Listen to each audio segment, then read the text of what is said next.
ॐ वक्रतुण्ड महाकाय सूर्यकोटिसमप्रभ निर्विघ्नं कुरु मे देव सर्वकार्येषु सर्वदा। ॐ श्री महागणपतये नमः। ॐ श्री गुरुभ्यो नमः।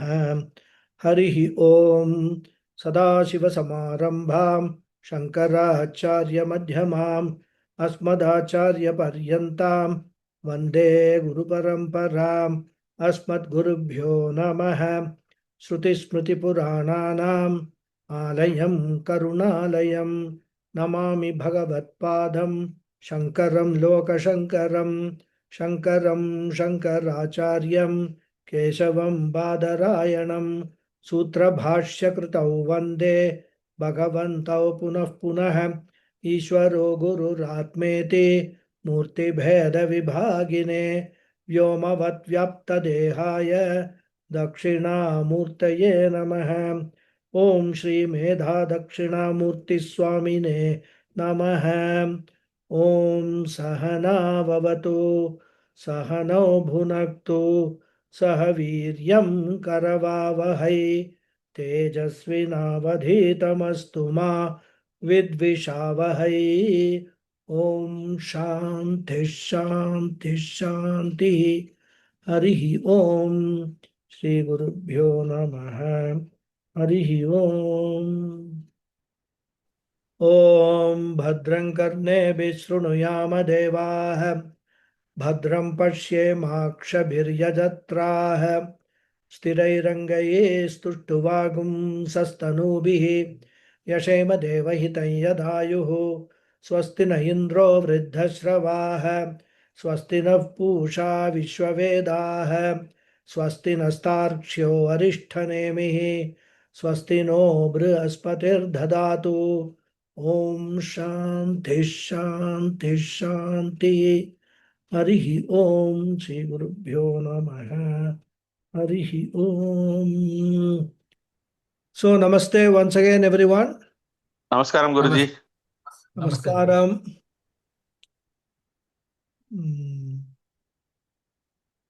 Namaste Guruji, pranam. Pranam, you are in the class? Yes Guruji, but only thing is I'll be on silent Guruji, if that's okay. I thought it was not Thank well, you. so you sent a Thank message. you, I Guruji. saw that. Okay. Namaste Guruji. Namaste Guruji. Namaste, namaste. Okay. So we are seeing the mantra number 1.2.11. So we will chant the mantra and also the bhashyam is the samadhanam of bhashyakara. Okay. Tapashraddheye Tapashraddheye Hyupavasantyaranye Hyupavasantyaranye Shantaha Shantaha Vidvamsaha Vidvamsaha Vaikshacharyam charantaha Vaikshacharyam charantaha Suryadvarena Te virajaha Prayanti Yatramritaha Sapurushaha Avyayatma. Now Bhashyakara Samadhanam for the Purva Pakshi, the objection raised by the Purva Pakshi. Okay. Na Ihaiva Sarve Praviliyanti Kamaha Te Sarvagam Sarvataha Prapya Dhiraha Yuktatmanaha Sarvameva Vishanti इत्यादि श्रुतिभ्यः इत्यादिश्रुतिभ्यः अप्रकरणाच्च प्रकरणाच्च अपरविद्या प्रकरणे अपरविद्या प्रकरणे हि प्रवृत्ते हि प्रवृत्ते न हि अकस्माद् न हि अकस्मात् मोक्ष प्रसंगोस्ति मोक्षप्रसङ्गोऽस्ति विरजस्त्वं तु विरजत्वं तु आपेक्षिकम् आपेक्षिकम् समस्तं समस्तं अपरविद्या कार्यम् अपरविद्याकार्यम् साध्य साधन लक्षणम् साध्यसाधनलक्षणम् क्रियाकारक फलभेद भिन्नम् क्रियाकारकफलभेदभिन्नम् द्वैतम् द्वैतम् एतावदेव यद् एतावदेव यत् हिरण्यगर्भ हिरण्यगर्भ प्राप्त्यवसानम् प्राप्त्यवसानम् तथा च तथा च मनुनोक्तम् मनुनोक्तम् तावराध्याम् तावराज्याम् संसारगतिम् संसारगतिम् अनुक्रामता अनुक्रामता ब्रह्मा विश्वसृजः ब्रह्मा विश्वसृजः धर्मः धर्मः महानव्यक्तमेव च महानव्यक्तमेव च उत्तमाम् उत्तमाम् सात्विकीमेताम् सात्विकीमेताम् गतिमाहुर्मनीषिणः गतिमाहुर्मनीषिणः इति इति Very good. So after completing the discussion on the mantra and the bhashyam, we have now entered into a discussion on the objection raised by the Purva Pakshi for certain explanation given by Bhashyakara while interpreting the mantra. Bhashyakara had said that attainment of this Hiranyagarbha Padam or Hiranyagarbha Loka is the last limit of samsara. And because of this, even though the mantra while describing Hiranyagarbha uses the words like Amritaha, Avyayatma, which mean immortal and eternal, Bhashyakara gives the meaning as relatively immortal and relatively eternal. Because as we saw, Hiranyagarbha or Brahmaji is also born like any other jiva. Prathamajaha, it was said right in the first mantra. So Brahmaji, it's a position, it's an office with duties and responsibilities. And the exalted jiva holding that position now will be in power till the end of this kalpa and will retire at the time of pralayam. And therefore, since Brahmaloka also falls within time and space paradigm, it becomes part of samsara.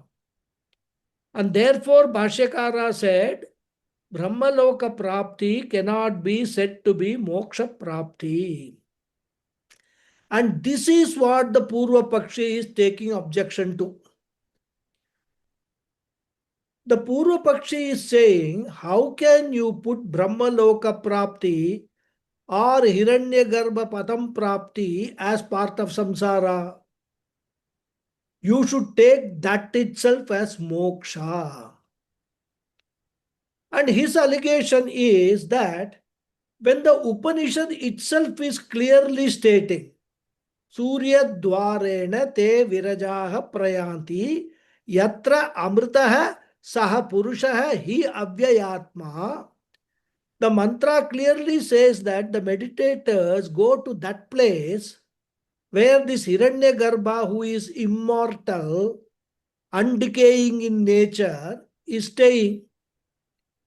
So Purva Pakshi's argument is that travel to Brahma Loka itself should be taken as moksha. And there is no need to needlessly stretch the meaning of the mantra to bring Brahma Loka within the ambit of samsara. And on the face of it, this argument seems to have a lot of weight, because not only in Mundaka Upanishad, but in some other Upanishads also similar descriptions are there. So this is something that needs to be addressed, dealt with from a Advaita Siddhanta point of view. Now Bhashyakara refutes this argument on the basis of Shruti Vakyas, which he quotes. But before taking up Bhashyakara's defense, in the last class we discussed from a logical perspective why travel to Brahma Loka, or for that matter any other Loka, cannot be moksha. And our reasoning is that moksha means what? Immortality. And immortality means what? Not limited by time. And therefore not limited by space also. So therefore, if one has to attain moksha, it means one needs to identify oneself with something which is infinite, which is beyond time and space. And there cannot be many infinites, isn't it? If there are many infinites, then it won't be infinite. They will all be finite only. There can be only one thing that is infinite, which is Ishvara. And therefore, moksha or immortality is Ishvara Prapti only, not Hiranyagarbha Prapti. And we know two aspects of Ishvara. One is Ishvara is Jagat Karanam, cause of the universe. And the second is Ishvara is all pervading. As Karanam, the cause, the nature of Ishvara is inherent in all products. That is, in all living beings and non-living beings, non-living things in the universe. That means what? The one and only Ishvara, the infinite Ishvara, the immortal Ishvara, inheres in you and in me. That being the case, where is the need for me to travel to any place for Ishvara Prapti? All I need to do is to gain this knowledge, assimilate this fact that there is no distance between me and Ishvara. That is my real nature, and I am Ishvara Swarupa only. And therefore, wherever we find any reference in the scriptures equating travel to any loka with moksha, we must understand that the scriptures are talking only about relative moksha, not absolute moksha.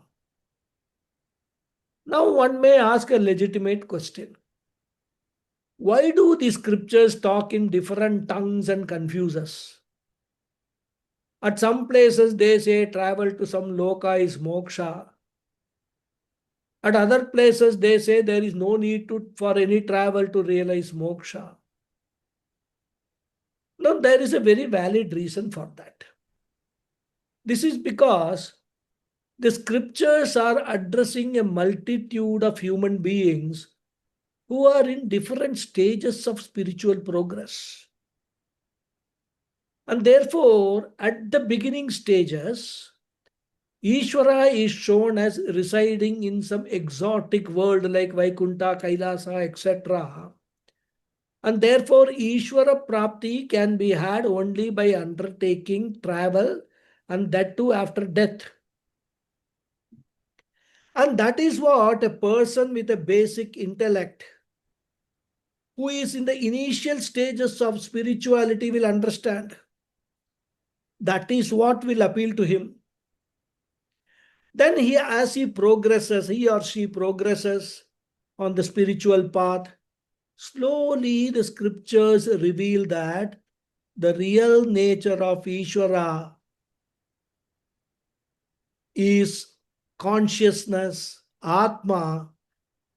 And finally, when they find that the person has sufficiently matured spiritually, they introduce the Mahavakyas, Aham Brahmasmi or Tattvamasi, etc. And this is how we have to understand the design of the scriptures.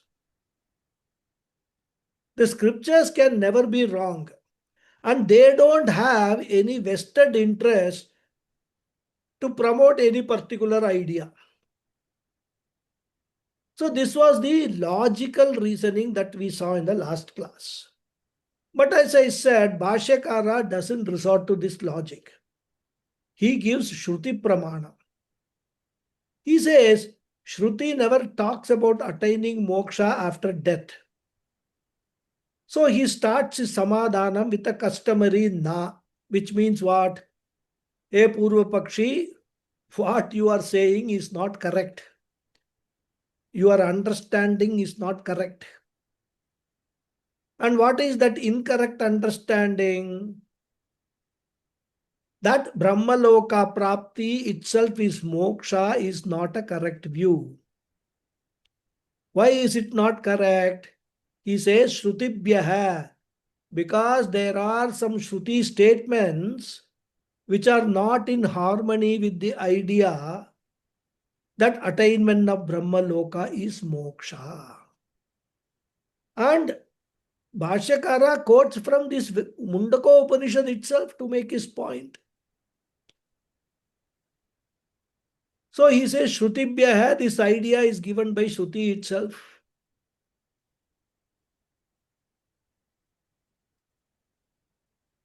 And Shruti Pramanam, logic we have discussed, Shruti Pramanam which is implying the logic. So first he quotes from a mantra from third Mundaka, second section. Mantra 3.2.2, which says, Ihaiva sarve praviliyanti kamaha. Now this word iha used in that mantra is very important. Iha eva means here alone, in this life itself. Sarve kamaha, all desires are.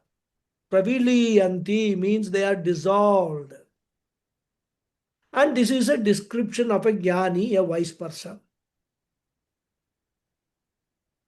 Even though we will discuss this mantra, in detail later, but the first line of the mantra says, Kamanyah kamayate manyamanaha sa kamabirjayate tatra tatra. It says people generally will be born at different places depending upon their samskaras, depending upon their desires, and depending upon their karmas. But this person, the jnani, has dissolved all the kama here itself. Gita students can recall the second chapter where Krishna says, Prajahati yada kaman sarvan partha manogatan. See, Krishna takes ideas from all these Upanishads. Same idea he said in the second chapter itself. So this jnani, this wise person has dissolved all the kamas here itself. And therefore there is no question of his traveling to some other loka. Because if some desire is there, some karmas are there, then travel will be there. This person has dissolved all the desires and all the karmas, and therefore there is no travel involved. So iha eva means in this life itself he has done that, and therefore he doesn't have to go to Brahma Loka for moksha prapti. And also travel to Brahma Loka is powered by what? It is powered by punya. And therefore this also implies that if a person is traveling to Brahma Loka, he has not dissolved all his karmas, all his punyas. And unless he has dissolved all his punyas also, he cannot be a jnani. So that is one argument. Secondly, even after going to Brahma Loka, moksha is not automatic. One needs to take to Jnana Yoga, gain Atma Jnanam, and then only one can get moksha. And therefore, the Purva Pakshi's contention that going to Brahma Loka itself is moksha cannot be sustained. So the travel is dismissed while describing moksha. This is the one mantra he quotes. Then Bhashyakara quotes from another mantra in the same section, 3.2. It is 3.2.5, which says, Te sarvagam sarvatah prapya dhiraha yuktatmanah sarvameva avishanti. Here also there is a description of a wise person attaining moksha. Te means those. Dhiraha, the wise people. Te dhiraha, those wise people or those intelligent people. Yuktatmanah, who are engaged in this contemplation. Bhashyakara will explain Yuktatmanah as Nitya Samahita Swabhavah. Those who are remaining in Samadhi, whose nature has become Samadhi, means they always remain in the appreciation of the self. That is what is Samadhi is. It is the highest state of meditation. And such people are called Yuktatmanah here. And they Sarvagam Prapya, having attained all pervasive Paramatma. And where do they attain? The mantra says Sarvataha, everywhere, every nook and corner. It is like Akasha, space. Where do we appreciate space? Where do you get Akasha? Space is everywhere, isn't it? In fact, because space is there everywhere, that beings and objects exist in that space. So all pervasive Brahman they appreciate or they attain everywhere. Sarvameva avishanti. Avishanti literally means they enter into. So that is at the time of fall of the body, they enter into Sarvam. And here Sarvam refers to Brahman. That is, they attain Brahman, which is everywhere, which is all pervasive, which is everything. Which means they get Videha Mukti at the time of fall of the body. That means what? Their Sukshma Sharira and Karana Sharira need not have to individually travel. All the Shariras have been dissolved and become one with Brahman. Become as though, within inverted commas. And therefore, there is no question of traveling. And therefore, Brahmaloka Prapti, which involves travel, cannot be moksha. Bhashyakara says, Ityadi Shrutibhyaha. Since these Shruti Vakyas are there, since such statements are there in the Upanishad, and therefore, if we take Brahmaloka Prapti as moksha, then such Shruti Vakyas will be contradicted. Therefore, the Purva Pakshi's view that moksha is something to be gained after death and after traveling to Brahmaloka is not correct. And therefore, the objection is not valid. Now, Bhashyakara gives another reason. He says, Aprakaranat cha. Prakarana means context. Aprakarana means non-contextual or out of context. Now here Bhashyakara is bringing out a very valid point. He says, in this section of the Upanishad which we are discussing, the context of moksha is not there at all. What we are discussing is the topic of aparavidya. And aparavidya topic cannot involve moksha, because if aparavidya itself gives moksha, where is the necessity for paravidya? If aparavidya or Veda Purva Bhaga itself gives moksha, then all these Upanishad, Bhagavad Gita, etc., they will all become irrelevant. It will appear that all the rishis and all have wasted their time. Because what is the definition of paravidya? Paramoksha praptika vidya is paravidya. Paramoksha prapika vidya is paravidya. So there is a clear distinction between paravidya and aparavidya. And aparavidya is important and necessary for attaining the first three purusharthas, namely artha, kama and dharma. And paravidya is important and necessary for gaining the fourth purushartha, moksha. And performance of karma and upasana, going to Brahmaloka, etc., are topics covered under what? Aparavidya, which is what this section of the Upanishad is dealing with. So Bhashyakara says the Purva Pakshi is without any context, bringing the aspect of moksha in this discussion. And that is why also his objection is not valid, for the reason of being out of context.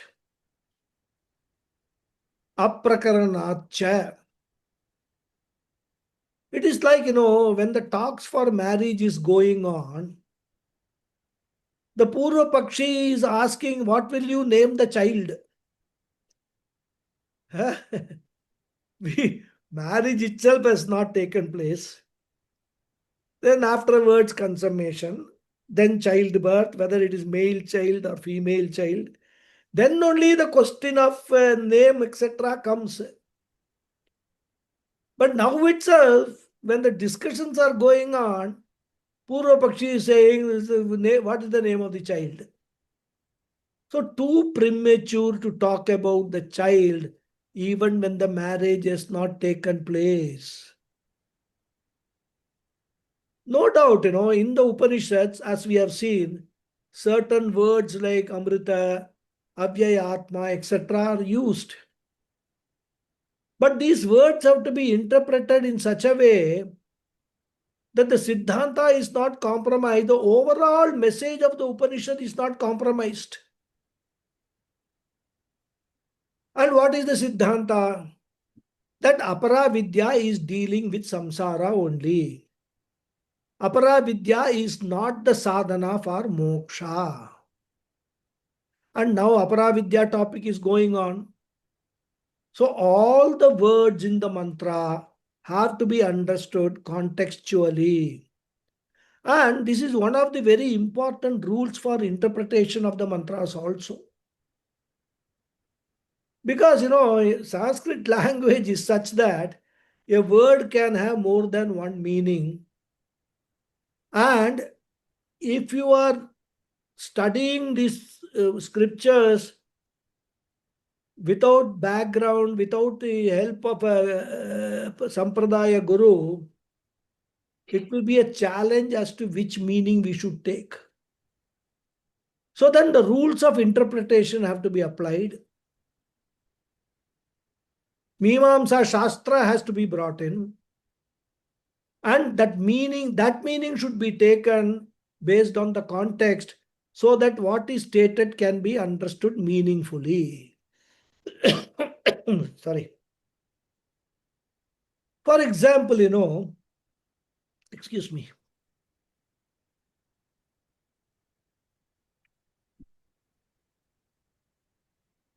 For example, there is a word called Saindav. Many of you must have heard this word. It's a salt, edible salt is called Saindav salt. And this word has got, amongst many, two important meanings. One is rock salt, as I said. And it has also got the meaning of a horse. So Saindav word has got two meanings. One is rock salt, another is horse. And why Saindav for a horse? A horse which is born and bred in a province called Sindh, which is now in Pakistan, is also called Saindhav. Now suppose, imagine, a person is engaged in cooking in the kitchen. And he tells his assistant, Saindhavam Anaya, please bring Saindhavam. Then what should the assistant bring? Should he go looking for a horse? Because the request has been made in the context of cooking. Therefore, the assistant should bring rock salt only. Isn't it? Similarly, say there is a master. He wants to go to some place. Wants to go to horse riding to some place. And he tells his assistant, Saindavam Anaya. Same words. That time, what will be the condition of the assistant if he brings rock salt? If he does that, that will be the last day of his job. And therefore, depending upon the context, we have to interpret the word. We have to interpret the sentence. So Bhashyakara says, here there is no context of moksha. Moksha and moksha sadhana are not being talked at all now. The context is aparavidya, and therefore aprakaranacha. And this aprakaranacha is a sangraha vakya, which is explained by Bhashyakara in the next sentence. He says, aparavidya prakaranehi pravritte nahi akasmat moksha prasangosti. Therefore, he says, aparavidya prakaranehi pravritte. He means indeed. Indeed, the topic of discussion in this mantra is what? Aparavidya prakarane pravritte. Pravritte means going on. Prakarana means context of the topic. Aparavidya means lower knowledge. We all know aparavidya. I don't need to explain. So, when indeed the topic of aparavidya or lower knowledge alone is going on, nahi akasmat moksha prasangosti. Akasmat means all of a sudden. Moksha prasanga na asti. Moksha prasanga means the occasion of discussion on moksha na asti, not there. So when indeed the topic of aparavidya, lower knowledge alone is going on, the occasion of discussion on moksha is not there. So any reference, any discussion on moksha is not relevant here at all. And Bhashyakara is thus reminding, don't forget the totality of the Mundaka Upanishad. And this is one of the greatness of Bhashyakara, because what happens is many other commentators, they will get lost in a part of the Shastra. One of the greatest glory of Bhashyakara is he never loses sight of the totality. In fact, sometimes we find that a mantra, an idea which is going to come later, and he will quietly introduce that idea in the bhashyam of a previous mantra, where he knows the full thing, what is going to come, what is going to be the whole development, Bhashyakara knows. So in order to prepare our minds, to anticipate what is coming, he will quietly introduce that idea. In fact, most of the Bhashyam, if you see, his approach is from the point of view of the totality, the total context, the total message of the Upanishads. He doesn't take a part and start interpreting, and later on he will find that what he has interpreted earlier could be contradictory later. So here he asks the question, what is our context? To go back to the beginning, the student Shaunaka has come asking for Brahma Vidya in the very first mantra of the Upanishad, isn't it? Sa Brahma Vidyam Sarva Vidya Pratishtam Atharvaya Jeshta Putraya Praha. Very first mantra. I am reminding all of you. Very nice to hear. I really, beginning of the Upanishad, very nice to hear this mantra. So, Mundaka Upanishad is dealing with what? Brahma Vidya, Sarva Vidya Pratishtam. Brahma Vidya as a means of liberation. And later Brahma Vidya was called Paravidya. And later Paravidya was called Akshara Vidya. And therefore, the main teaching of Mundaka Upanishad is what? Brahma Vidya, otherwise known as Akshara Vidya, otherwise known as Paravidya, as a means for liberation. That is the topic of Mundaka Upanishad. And now what we are talking, what we are discussing, which Vidya we are discussing Aparavidya. The first chapter, second section has started with Aparavidya and Karma part is over. Now we are in the Upasana part, which is also Aparavidya. Only in the next mantra, 12th mantra, we are going to talk about Vairagyam for Aparavidya. So what is the purpose of studying and discussing Aparavidya? It is not for gaining any knowledge of Aparavidya, but for getting Vairagyam. For getting the knowledge of the limitations of Aparavidya as moksha sadhana. And after getting Vairagyam towards karma and upasana, later in the 13th chapter alone, Paravidya, that is Akshara Vidya or Brahma Vidya, is going to be introduced. That means moksha is going to be introduced only later. Now suppose, as the Purva Pakshi claims, in this Aparavidya Upasana itself, if moksha can be attained, then the Upanishad can end here itself, isn't it? No need for another 4 sections. In fact, it's only 1/3 Upanishad we are about to complete. 2/3 of Upanishad is still left.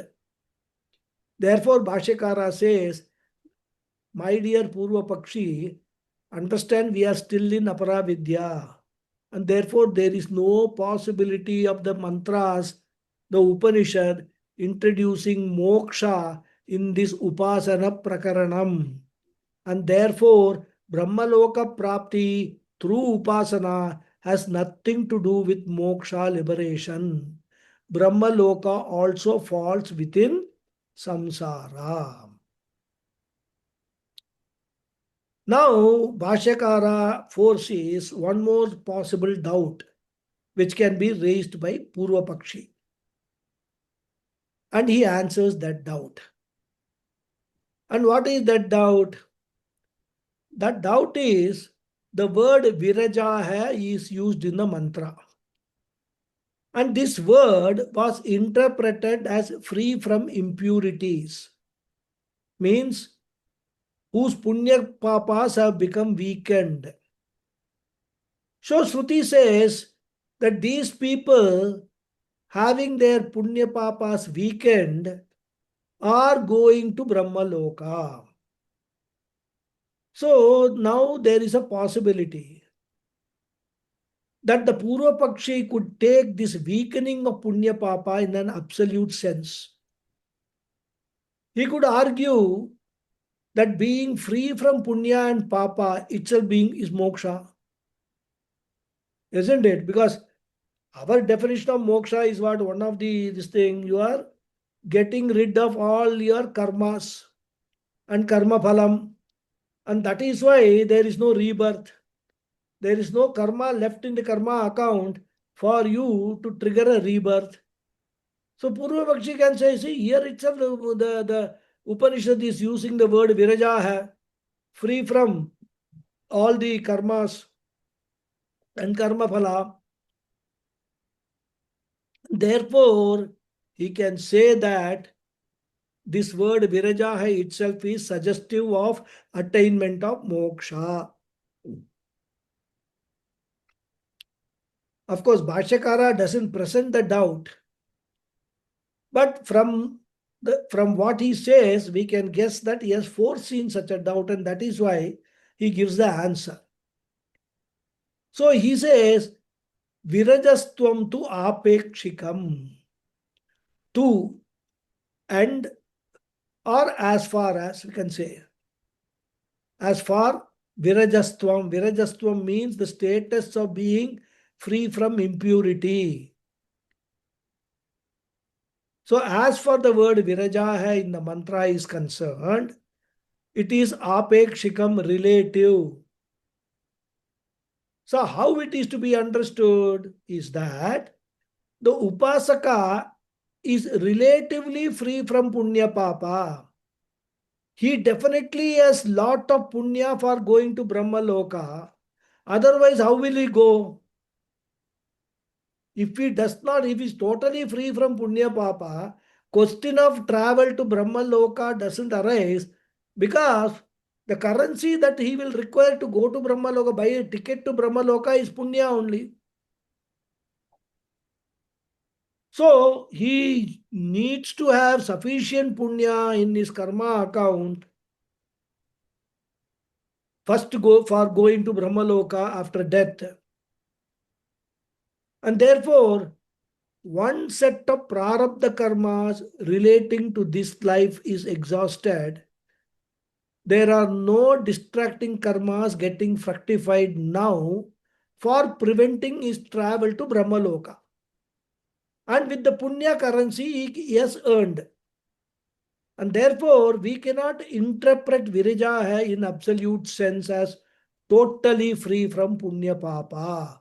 That is not the case. So then what is the meaning of Viraja? Viraja means that he is free from distracting punya, which will lead him to some loka which is higher than Bhuloka, but lower than Brahmaloka. And those karmas, even though they are punyam, that will be an obstacle. So, papas are destroyed, okay. Some punyams are also destroyed.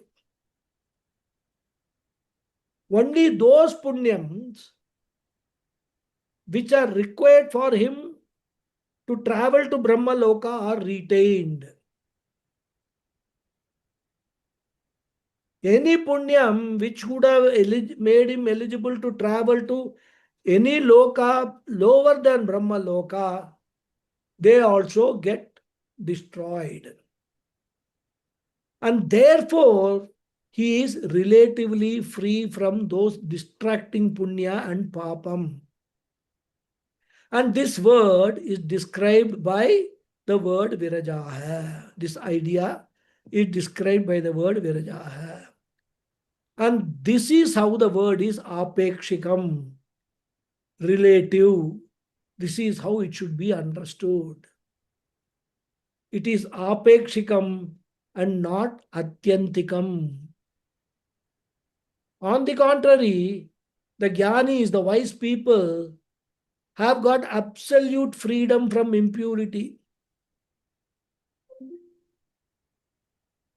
So, Bhashyakara has completed this incidental discussion that Brahma Loka Prapti itself is moksha. That particular doubt, that particular objection has been answered. Now, Bhashyakara, as I said a little earlier, wants to slowly take the reader, the student, the mumukshu to the next mantra. And therefore, he concludes this Aparavidya topic here by saying that Aparavidya is in the realm of duality. That is what he says in the next part. And this also can be taken as further substantiation of what he has said so far in the Purva Paksha Samadhanam given by Bhashyakara. So in conclusion, he says that, and we will read. I think we have already read, correct? Yeah, we have already read in the beginning itself. He says, Samastam Aparavidya Karyam.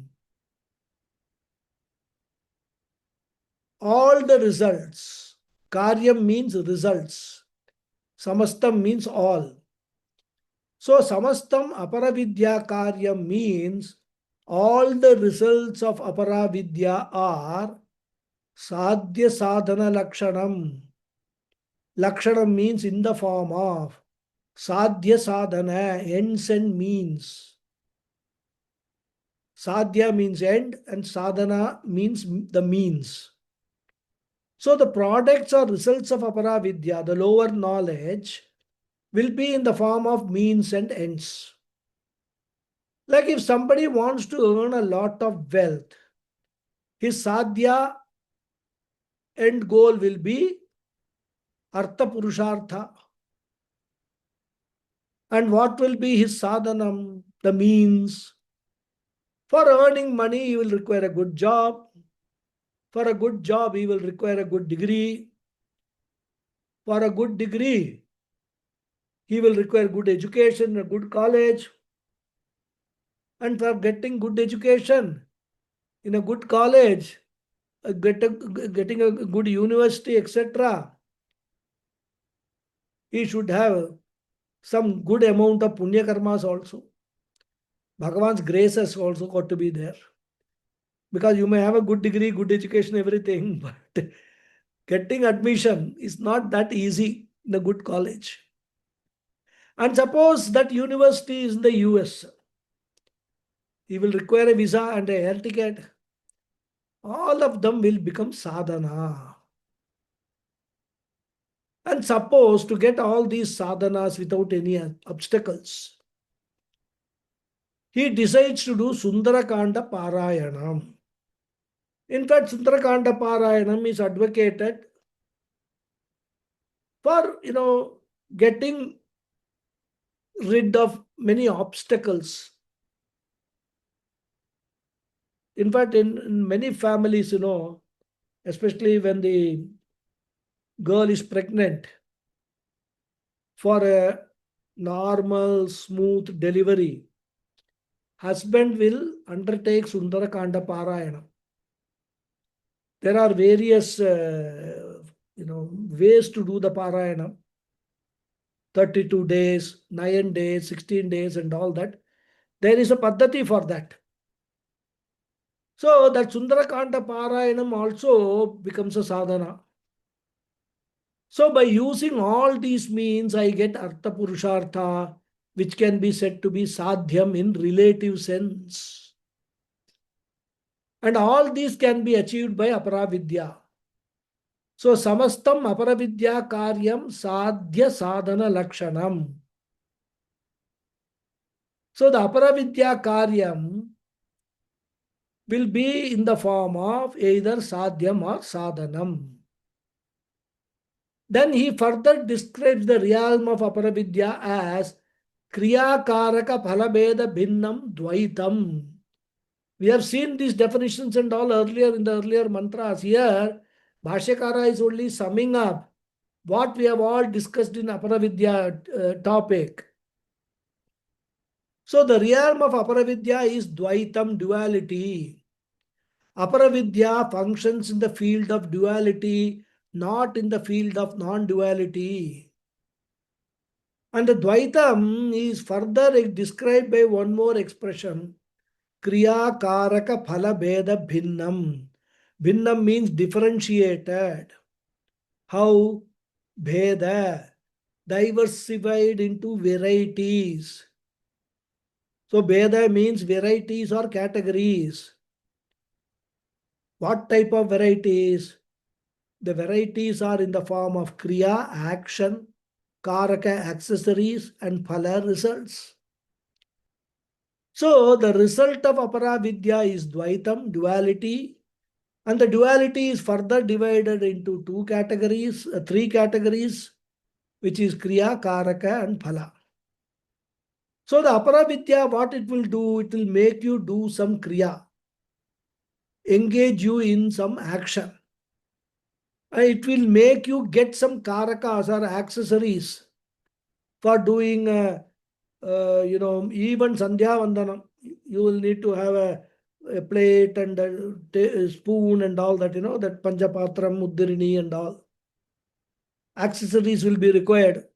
Asanam will be required, which is an accessory for performing the action. And that action will result in some result, some phala. This is the realm of operation of Aparavidya. So when we are talking of Aparavidya, we are talking of Dvaitam, duality or plurality, which is differentiated, which is variegated by varieties in the form of action, accessories for performance of action and result. And this Dvaitam or duality is presented in various ways in our Shastra. We can say that this duality is nothing but Anatma Prapancha. We can say duality can be described as Drishya Prapancha. It can be described as what is called Sadhya Sadhana Lakshanam. Or it can be described as here Kriya Karaka Phalam. So the entire duality can be described as threefold manner consisting of activities, accessories and result. Or it's sometimes described as Chaturvida Phala, 4 types of results. What are they? Apya, Utpadya, Samskarya, Vikarya. All these will be talked about later. So Dvaitam, which is the result of Aparavidya, and which is in the form of etavad, eva, this much alone. What is the meaning of this much alone? He says, Yad Hiranya Garbha Prapti Avasanam. Yad means which is. Hiranya Garbha Prapti Avasanam means culmination or boundary or limit. Hiranya Garbha Prapti, the attainment of Hiranya Garbha. So the Aparavidya Karyam, the product of Aparavidya is that which is having its culmination in the attainment of Hiranyagarbha. And therefore he said, this attainment of Hiranyagarbha is the final limit of samsara, the final limit of the product of Aparavidya. With Aparavidya, that is the maximum one can attain. Aparavidya cannot take a person beyond that. And now Bhashyakara, after stating all this so forcefully, is giving Smriti Pramana to show that attainment of this Hiranyagarbha is the highest goal one can get through Aparavidya, which is in the realm of samsara alone. So he says, Tathacha Manuna Uktam Stavaradhyam Samsara Gatim Anukramata Brahma Vishwasrujo Dharmo Mahan Avyaktameva Cha Uttamam Satvikam Etam Gatir Mahur Manishinaha. This is all in Manusmriti. These mantras, or we can say stokas, appear. Tatacha, likewise, accordingly, Manuna Uktam, it has been said by Manu also, Manu Rishi. Who is this Manu? Manu is the name of the person who started this human race, who has written Manusmriti, and that Manu. And in fact, Manusmriti has got 12 chapters in which Manu talks throughout about performance of various karmas only. And in the last chapter, that is the 12th chapter, he describes the results of karma. So that chapter is mainly dedicated to the results of karma. And there is a huge list. So Manusmriti describes, if a person does this Kayika karma, then what will be the result? If he does the Vachika karma, what will be the result? Then if he does Manasa karma, what will be the result? And in that too, Satvika karma, what will be the result? Rajasika karma, what will be the result? Tamasika karma, what will be the result? Etc. So elaborately he gives there description of all results of karma. And that is what Bhashyakara is bringing in. He says Anukramata. Anukramata means enlisting, enumerating.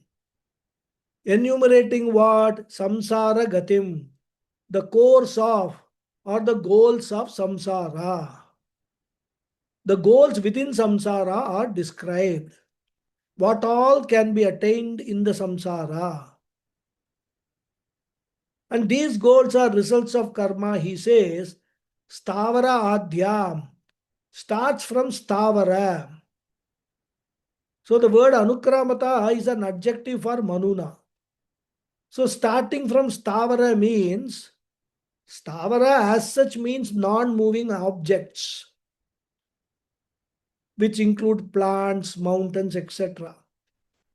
But here, given the context, it means living beings like plants, trees, etc. So being born as a plant is one of the results of karma. Even in Kathopanishad, we see Yoni manye prabadhyante sharirattvaya dehinaha stanu manye nusayanti yata karma yata shrutam. So there the word stanum is used in the Upanishad. It means stavaram, non-moving. And then there are some karmas, if a person dies, then the person will attain this Thavara Bhava, means he will become a plant and tree. Means what? He will be born in a lower yoni as compared to a human birth. In fact, this yoni, the Stavara yoni is lower than even Jangama yoni, that is animals, movables. Puja Swamiji used to say that plants and trees are lower yonis because they are fixed to the earth. They cannot save themselves by running away if they are attacked. It is unlike animals which have the ability to run away and save themselves if they are attacked. So plant is the lowest range in samsara, and it is a result of some papa karma. That jivas might have been so miserly in the previous janmas that they earned so much papa to be born as some trees, fruit yielding trees or vegetable yielding plants, etc. They themselves cannot consume anything, but whatever they produce, they have to forcefully donate it to others, give it to others, isn't it? That is the result of this miserliness, Papa. And then what is the highest you can reach in the samsara? Highest is the position of Hiranyagarbha, Brahmaji. The highest that one can reach within the samsara. I think it's time we'll stop here and continue in the next class. Okay. I have to keep note of the time, otherwise I will go on and on and on.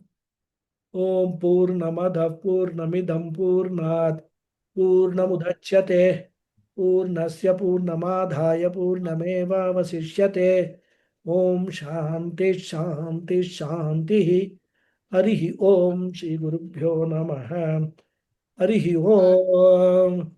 Dhanyavadaha. Thank you all very much. ధన్యవాదాలు Guruji Padasi. ధన్యవాదాలు Hari Om Guruji, thank you. Thank you. Namaskaram Thank you, Guruji, Guruji. thank you. Namaskaram. Guruji. Thank you. Namaskaram, Guruji. Thank you very much. Thank you. Thank you Namaskaram. very much. Namaskaram. Namaskaram. I have a request. When Yeah. you are full flow, don't stop it. No. I am mindful of the time. Maybe 1 minute and all I will take. Yeah. But if I know that what I am going to tell may take more than a minute or 1.5 minutes, then I will stop it and then we'll continue. We'll bring it. What's that?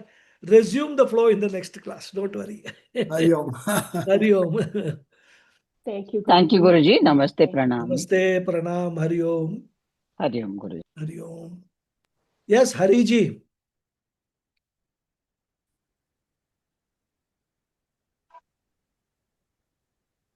Hari Om Guruji. Hari Om. Guruji, this is How like was Sakshat Ji's visit? fantastic. Very good.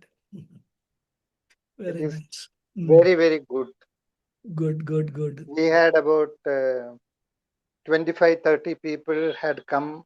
Okay. As, though it was quite late, he came home. I went to the airport to pick him up. Okay. He came straight from the airport. From the airport, he came to our place. Okay. And then subsequently, he went to my friend's place. Because Oh. next day, early morning, he had to go to the temple for Kumbhabhishekam and all. Okay. So he didn't stay at my place. He was Right. there for a couple of hours. Okay. But you had given Bhiksha, no? Yeah. Good. Now, what is your question regarding Mundaka Upanishad? No, it is slightly different from Mundaka. If you permit me, I can ask. Yeah. You go ahead. If I can answer, I will answer. See, what is the... We have got the concept of Sat Chit Ananda. And also we have the concept Asti Bhati Priya. Are they same? Yes. Asti is Sat, Bhati is Chit, and Priya is Ananda. What do you like most? Happiness, isn't it? Yeah. Then why these two terminologies? Words, why two? You are called Hari. Some maybe at home you are called something else. Like that, everybody has got many names. School might be, say, your classmates would have given you some other name. All referring to you only, isn't it? Okay. For example, you see, I am called Raghu at home. Yeah. My official name is Ganapathy.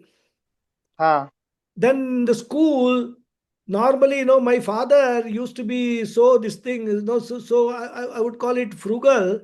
Whenever he used to take me for haircut, he will make it almost blank, So there was a Sanskrit teacher who used to address me as Ganjapati, not Ganapati, right? So anybody in the class, Ganjapati means me. Then when I joined the Standard Chartered Bank, for them Ganapati was a very long name to pronounce. So they used to call me Gana. So whether it is Raghu or Ganapathy or Gana or Ganjapati, all refer to the same person only. So whether you call Satchit Ananda or Satyam Jnanam Anantam, or as you said, Asti Bhati. Asti Bhati and Priyam, all are The referring to the same consciousness only. Different people using different words, that's all. And This today itself Priya, you told, no? Sorry? No, today itself you were talking about Brahma Vidya, Atma Vidya, and Akshara Vidya. Yeah, so many words are there. It's all the same. so the Priya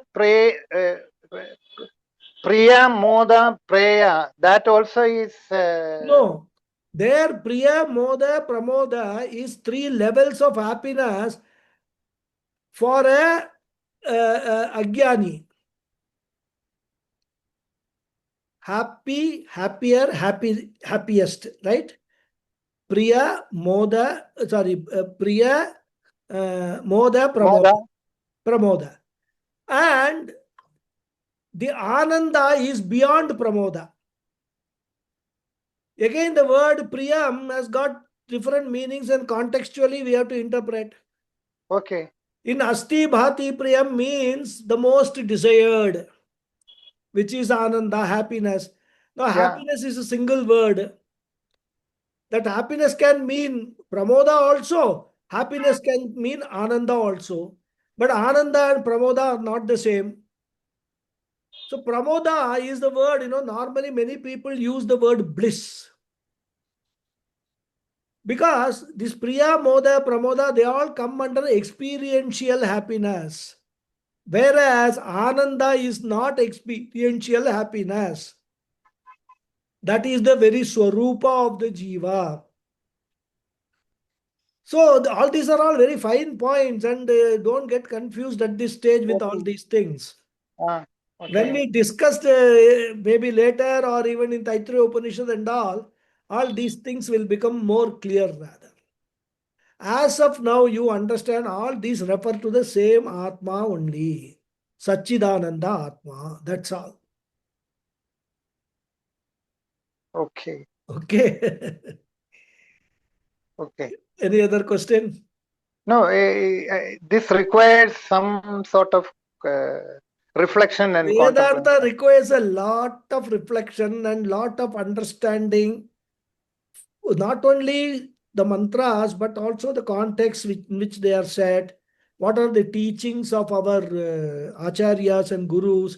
All those things are all relevant. And the more we expose ourselves to the teachings and to the Shastra, these concepts and all will become more and more clear. That is all. So You cannot introduce E is equal to MC square at the undergraduate level, BSc or something like that, isn't it? You yeah. can't do that. Suppose a student, a physics student in a BSc class stands up and says, you please explain E is equal to MC square. What will the professor say? He will say, when that stage comes, we will explain it to you. Right now, you can just take it as theory of relativity. We are still in Newtonian physics. We have not yet still gone to Einsteinian physics. So all that is what he will explain. Because otherwise, he starts explaining E is equal to MC square. Nothing the student will understand. Okay. So nobody, Acharya also, the professor also will not like to unnecessarily stress the student by telling something exotic which he will not understand. The student will go and worry about it. But eventually the student will reach that stage where he will be exposed to E is equal to MC square. That's all. Okay.